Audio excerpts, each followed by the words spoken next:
Have you ever wondered how narcissists are able to treat people the way they do and then sleep like a baby at night?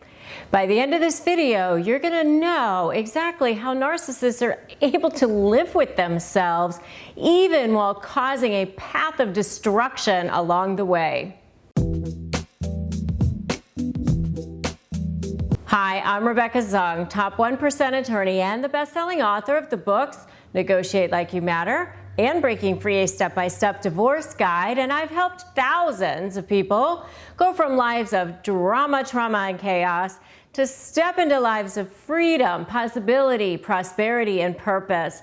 And I do the same thing for you right here on this channel and in these videos. So make sure you subscribe, hit the notification bell, so that you'll get notified when I upload brand new videos each time. Now, let's talk about how narcissists justify their horrendous, horrible, awful behavior. The rest of the world is looking at them going, what the hell? How are you doing this? And you don't even see it.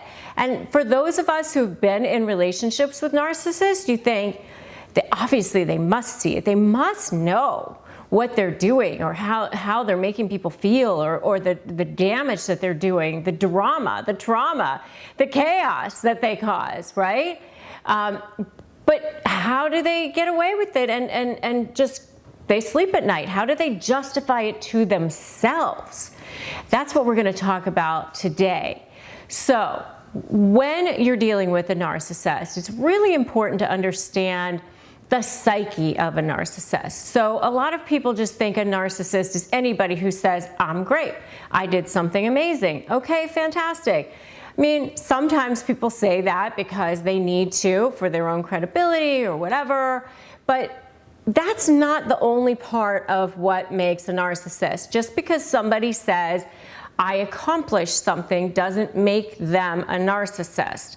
What really is where the rubber hits the road, what really makes that narcissist a narcissist is the fact that they cannot feel empathy for anyone else.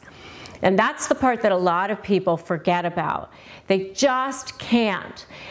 Sometimes they're good enough, if they're a covert narcissist, they're good enough at pretending like they care about a person. They know what the steps are that they have to go through. They know what to say. They know the actions that they probably need to take, just enough to manipulate the person into having them do what they want to do or feel what they want them to feel. But they don't actually feel anything for that other person. So how does that manifest itself when they're justifying their heinous behavior?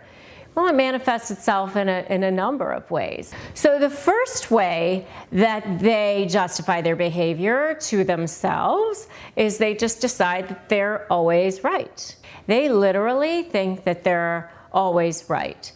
Remember that a narcissist has no inner sense of value. They are like the smallest, most fragile little egos on the planet. So to admit that they're wrong actually means that they have to give away like a part of themselves that they just decided like when they were 5 or 6, 7 years old that they could never do. It's survival for them. They just cannot admit that they're wrong. So how do they justify their behavior to themselves? They just decide that they're always right. They'll never admit that they're wrong. You know, no matter how many mistakes there are, no matter how many things they did, you look at it and you go, you know, even if you present them evidence, you know, here's where you said something and here's where you're wrong, they'll just decide, no, that doesn't exist. I'm right. So that's number one. They're always right. Number two is you're wrong. And it kind of seems like the same thing as I'm always right, but it's just one more step forward with this. And it's like, okay, if I'm always right, then you must be the one that's wrong. Or somebody else must be the one that's wrong. And that's what happened, you know, caused this behavior. You know, I had an employee one time who constantly was making mistakes. But she would always say it had to do with somebody else, somebody else, somebody else. You know, I was waiting for this to happen, and that's why I didn't get it done on time.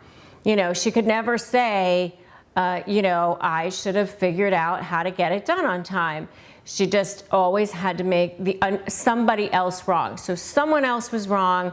So, you know, deflecting this onto someone else is another way of saying you're wrong, rather than, you know, I'm right. So since I'm right, you must be wrong, or somebody else must be the wrong one. And if this is sounding really familiar to you and you've wondered how the heck do they sleep at night, give me an SMH for shaking my head in the comments. And if you want to know more about deflecting and how narcissists deflect, make sure you check out my video on how to catch a narcissist in a lie and what happens when you do catch a narcissist in a lie. The third way that narcissists sleep at night is that they just decide that the rules and the laws or whatever it is, they just don't apply to them. They're for other people. They're for people who are lesser than them. They're for people who, you know, are ordinary, and they're not. So, you know, they don't have to abide by what everybody else wants because they're entitled. They're entitled, and that's why they can cross boundaries and they can do all the things that make people miserable. And they're not wrong in doing that because they're entitled. So, you know, one of the narcissists in my life used to come right in to people's houses, go right into people's offices, go right into the back part of people's offices, just go start talking to people, not even, you know, telling or asking the receptionist if they could do that. They just go right in because they're entitled. And so normal rules, normal laws didn't apply to that person because that person was entitled to do what he or she wanted to do. So that's number 3. So how do they even keep going once these things have happened? So, you know, once they've denied it, they've deflected, they've said it's your fault, they've blamed it on other people, how are they moving on and how are they sleeping at night? Well, number 1 is, okay, well, let's not dwell on that. Let's just move on. So you're not going to get an apology, probably. And if you do, they may not mean it. And if you want to know more about narcissist apologies, check out my video on whether or not narcissists apologize. And if they do they mean it?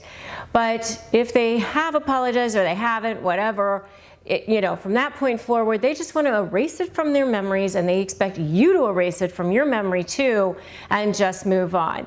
You're not allowed to have lingering hurt over it or upset, or, you know, being upset about it. You're supposed to just move forward, move on. It's done. Forget about it. So whenever a narcissist is faced with having to have a conscience about something that they've done or any havoc that they've raised or some kind of thing that they're supposed to take responsibility for, the easiest way for them to sleep at night is just, you know, say, yeah, I don't even know what you're talking about anymore. And that's kind of like the gaslighting process too, because they'll just say, I don't know what you're talking about. It didn't happen that way. Or if it happened that way, it wasn't that bad. You're overblowing it. You're making way more out of the situation than you needed to. Or, no, I actually wasn't involved with that, even though you know that they were. Or I didn't cause it to happen. Somebody else caused it to happen. So if you're upset, it shouldn't be at me. So how they sleep at night is just decide that whatever happened, if it was wrong, it wasn't their fault. And if it was their fault, it wasn't that bad. And since it wasn't that bad, you should just move on. And everybody should just forget about it. And that'll be the easiest way for everyone to just start anew. So that's kind of how they are able to sleep at night, because they just have decided that it doesn't have anything to do with them anymore. So if you are getting ready to negotiate with a narcissist or any kind of high conflict personality, definitely grab my free Crush My Negotiation Prep worksheet. It's 15 pages. It's basically an ebook, and it's totally free. You can grab it at winmynegotiation.com, or you can just get the link below. If you want to connect with other people who are dealing with high conflict personalities or narcissists, and you want to feel more support, come on over and join us in my free private Facebook group. It's called Narcissist Negotiators with Rebecca Zung, and I'll drop a link to that below as well so that you can join us there. If you like this video, give me a like, give me a share, drop me a comment, let me know that you were here. And if you haven't subscribed already, now's a great time to do that. Subscribe, hit that notification bell so that you can be part of our YouTube community here, and also you'll get notified when I go live as well. I'm Rebecca Zung. I am so glad that you were here and that you stopped by my channel.